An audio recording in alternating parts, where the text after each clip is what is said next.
안녕하세요. 저는 알렉스 카시디입니다. 미국 국방부 산하 NATO 기술안전평가관으로 근무 중입니다. 이 사연을 공유하는 데 오랜 시간이 걸렸습니다. 처음엔 저 자신조차도 이 사건의 진실을 믿지 못했기 때문입니다. 하지만 이제는 말해야만 합니다. 한국이 만든 드론 시에라-X가 추락한 진짜 이유를 2032년 4월 14일 오전 10시 7분 나이지리아 라고스 상공에서 한국산 무인 정찰기 시에라-X가 돌연 비정상 궤도를 그리며 추락했습니다. 처음 보고를 받았을 때 저는 단순한 기체 결함 사고쯤으로 생각했습니다. 해외 군수 계약에선 늘 있는 일이니까요. 하지만 상황은 달랐습니다. 이건 너무 기이한 사고였습니다.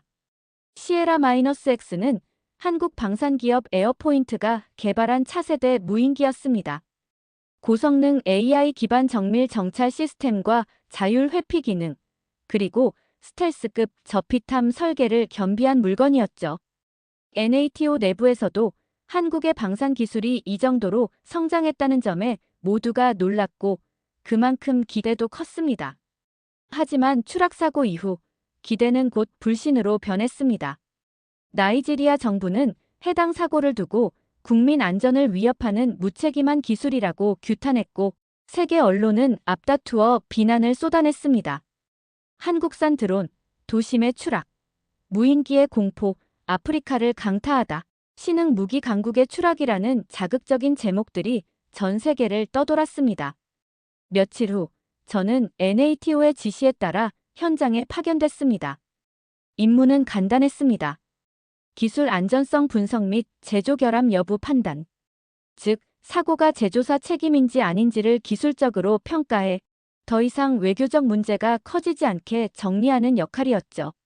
하지만 제가 라고스 공군기지에서 처음 블랙박스 데이터를 분석하던 날, 그 평범했던 임무는 전혀 다른 양상으로 바뀌었습니다. 모든 드론은 사고 27분 43초 지점에서 동일한 통신 오류 로그를 기록했습니다. 정확히 같은 시간, 같은 알고리즘 오류, 같은 센서 오작동. 마치 누군가 시뮬레이션한 것처럼 정밀하고 반복적인 오류였습니다. 정상적이라면 있을 수 없는 일이죠. 게다가 이 오류는 지상에서의 조종 실수나 외부 전파 간섭으로도 설명되지 않았습니다. 저는 처음으로 직감을 느꼈습니다. 이건 자연적인 고장이 아니다. 누군가 이 드론들을 일부러 떨어뜨린 거다. 그 직감은 오래가지 않았습니다. 몇 시간 뒤 저에게 내려진 명령은 단순 명료했습니다. 기체 내부 결함으로 결론 내리도록 하지. 외교적으로 그게 가장 깔끔해. 저는 그 자리에서 고개를 들 수 없었습니다. 이건 진실을 묻는 일이었습니다. 그때 제 노트북에 암호화된 메시지 하나가 도착했습니다. 한국에서 온 것이었습니다. 알렉스 씨, 절 믿을 수 있을진 모르겠지만 그건 결함이 아닙니다. 누군가가 내부 시스템을 조작했어요. 그리고 그 흔적은 지금도 지워지고 있습니다. 서지민, 에어포인트 정밀 센서 팀 리드 엔지니어. 처음엔 의심했습니다. 하지만 그녀는 명확한 증거를 내밀었습니다. 그녀가 보내온 데이터에는 시에라-X의 내부 제어 시스템에서 외부 패킷이 주입된 흔적이 있었습니다. 즉, 드론이 자율 비행 중 누군가 외부에서 시스템에 접근해 고장처럼 보이게 만든 것이었습니다. 저는 그 자리에서 서울에 있는 지민과 통화를 요청했고 그녀는 침착하게 말했습니다. 그건 설계 결함이 아니라 누군가 의도적으로 만든 취약점이에요. 그 코드는 저희 내부 개발자가 만든 게 아닙니다. 저도 2주 전까지 몰랐어요. 그리고 지금 유럽으로 나가려는 시에라-X 물량 안에도 같은 코드가 들어있어요. 그 말을 듣는 순간 머릿속이 새하얘졌습니다. 그녀는 말했습니다. 이미 유럽 방산 전시회에 출품될 제품들이 선적 준비를 마쳤어요. 이걸 못 막으면 한국은 전 세계의 하늘을 위협하는 국가로 낙인 찍힐 겁니다. 전율이 올랐습니다. 누군가가 치밀하게 한국의 방산 이미지를 파괴하려 하고 있었습니다. 그리고 이 조작은 단순한 해커의 장난이 아닌 거대한 조직의 움직임이었습니다. 그 순간부터였습니다. 제 노트북이 갑자기 자동 재부팅되었고 호텔방에서 외부인 접근 경보가 떴습니다. 지민은 연락이 두절되었고 제 NATO 계정 일부가 잠시 정지됐습니다. 그제서야 알았습니다. 지금부터 나는 감시당하고 있다는 걸. 이건 단순한 결함 사건이 아닙니다. 누군가 국가 간의 신뢰를 무너뜨리기 위해 기술의 심장에 흠집을 냈습니다. 그리고 그 진실은 지금도 지워지고 있습니다. 72시간. 그게 내가 진실을 밝힐 수 있는 유일한 시간이었습니다. 그 시간 안에 못 밝혀내면 한국은 방산 시장에서 영구히 퇴출되고 나이지리아는 프랑스제 무인기와 손을 잡게 될 겁니다.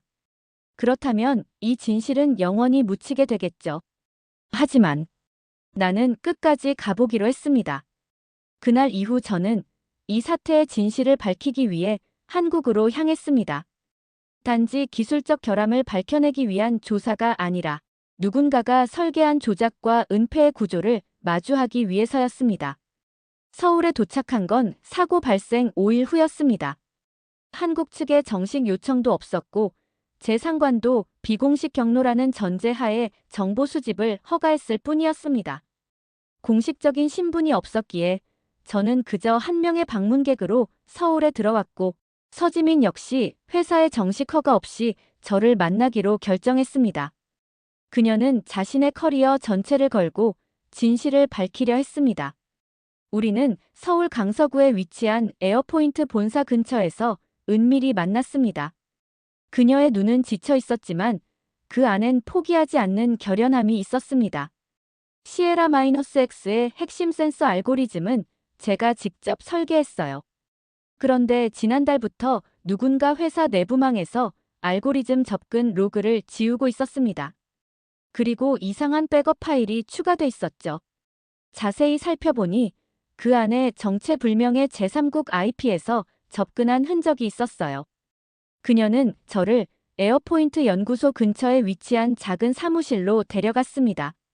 그곳은 퇴사한 한 개발자가 남긴 개인 서버 공간이었고 그녀는 그 서버에서 디버깅 로그 백업본을 찾아냈습니다.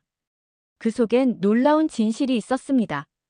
시에라-X 테스트 드론 6대 중 4대가 사전에 비행 경로 이상 데이터를 생성하고 있었고 그 데이터는 실시간으로 특정 유럽 서버로 전송되고 있었습니다. 저는 충격을 금치 못했습니다. 드론이 누군가에 의해 실시간 감시, 조작되고 있었고 그 과정이 에어포인트 내부 시스템을 통해 정당하게 이루어진 것처럼 보이도록 위장돼 있었던 것입니다. 이건 내부자 없이는 불가능해요. 지민은 단언했습니다. 그 순간 저는 더 큰 퍼즐을 마주했습니다. NATO의 방산 감시 시스템, 이른바 루시퍼 코드에 해당 데이터 기록이 존재하지 않았던 이유는 누군가가 국제감시망마저 우회해서 위장된 로그만 보여주도록 설계했기 때문이었습니다. 알렉스 씨, 이거요. 그녀는 오래된 회의 녹취록 파일을 하나 보여줬습니다. 에어포인트와 프랑스 다국적 방산기업 그로베르 아머스의 협력 회의였고 거기엔 뜻밖의 인물이 참석해 있었습니다. 자크 르비에르 프랑스 군수업계의 거물, 그리고 드론 분야에선 유럽 전체를 장악한 인물이었습니다.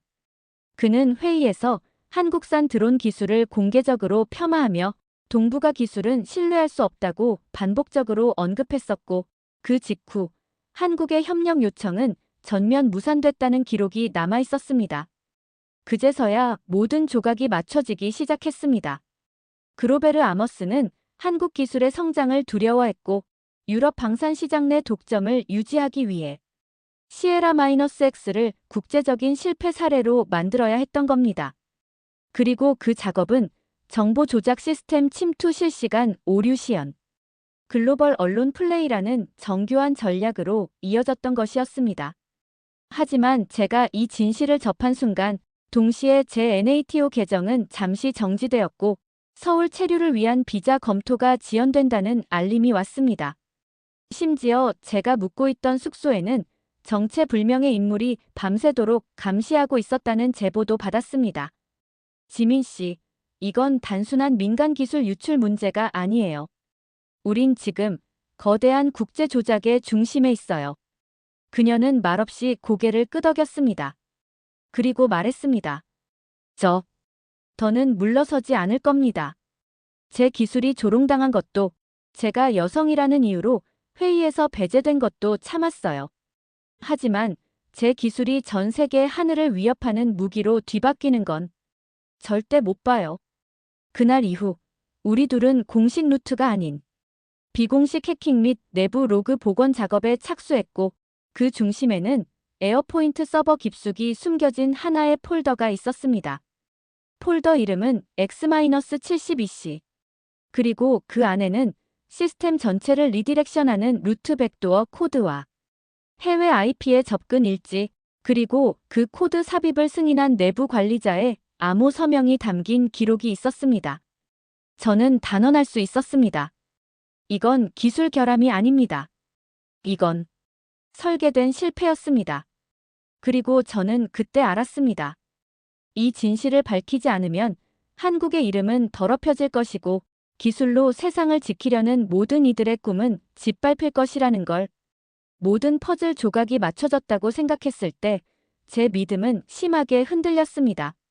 한국이 만든 이 기술에 한국 내부에서조차 협조하지 않는 사람들이 있다는 걸 알게 되었을 때, 저는 이 싸움이 진실을 위한 것이 아니라 진실을 포기하지 않는 사람을 위한 것임을 깨달았습니다.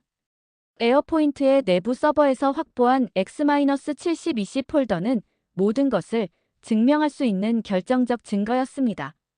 그 안에는 시에라-X 시스템 전체를 관장하는 루트 백도어와 프랑스 IP를 통한 비정상 명령어 접근 일지, 그리고 내부 보안 관리자의 서명된 액세스 로그까지 포함되어 있었습니다.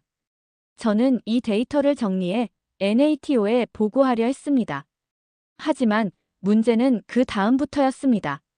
제 메일 서버는 차단되었고, NATO 본부는 허가되지 않은 민간 기업 침투를 이유로 제 조사권을 일시 정지시켰습니다.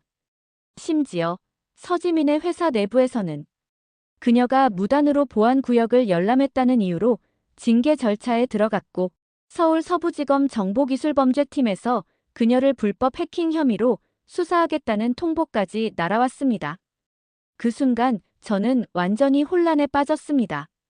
지금까지 우리가 찾은 게 진짜 진실이 맞는지조차 의심스러워졌습니다. 서울의 어느 작은 찻집에서 지민과 다시 마주 앉았을 때 그녀의 눈동자엔 처음으로 혼란과 회의감이 스쳐 지나가고 있었습니다. 알렉스 씨, 우리가 틀린 걸까요? 아니면 진실은 아예 중요하지 않은 걸까요? 그 말에 대답할 수 없었습니다.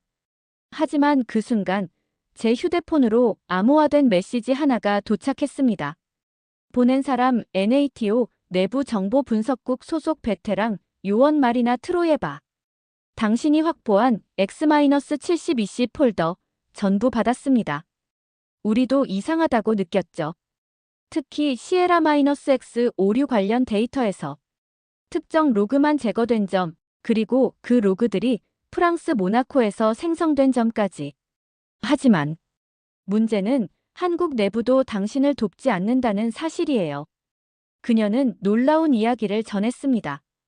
NATO 내부에서 한국 무기 기술을 경계하는 세력, 그리고 프랑스, 중국, 심지어 미국 군수 로비스트까지 개입된 K-드론 견제 연합이 존재한다는 것. 그리고 이 모든 음모의 정점에 서 있는 인물이 자크 르비에르라는 사실을. 하지만 저를 더욱 충격에 빠뜨린 건 서울 강남의 한 고급 한식당에서 벌어진 작은 사건이었습니다. 에어포인트 관계자들과 마지막 자료 정리 미팅을 겸해 식사를 하던 도중 지민의 표정이 급격히 굳었습니다. 그녀의 접시 위 깔끔하게 세팅된 반찬 중 하나가 이상하게 보였던 것입니다. 이게 뭐지? 그녀는 익숙한 듯 젓가락을 들고 반찬을 집어 분석하듯 바라보더니 조용히 제게 속삭였습니다. 이건 우리 회의 때 쓰던 내부 프로토콜 표시 방식이에요.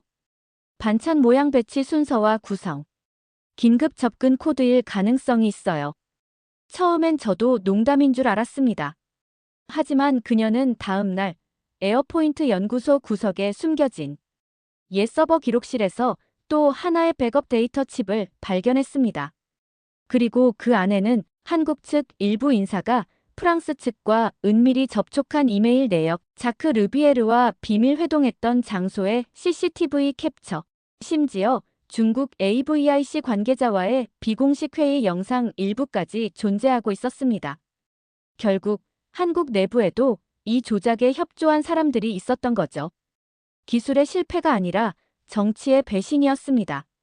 지민은 처음으로 눈물을 보였습니다. 난 진심으로 내 기술이 누군가에게 도움이 되길 바랐어요. 근데 그게 무기로 조작되고 있었고, 내가 만든 센서가 그 조작을 가능하게 만들었다는 사실이 견딜 수가 없어요. 그녀를 보며 저는 제 과거를 떠올렸습니다.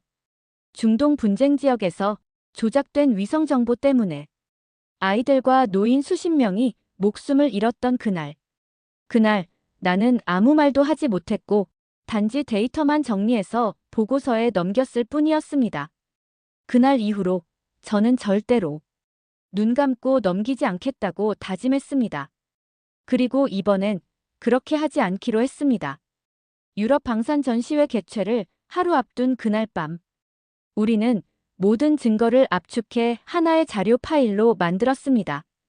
파일명은 SIERRADCODER72.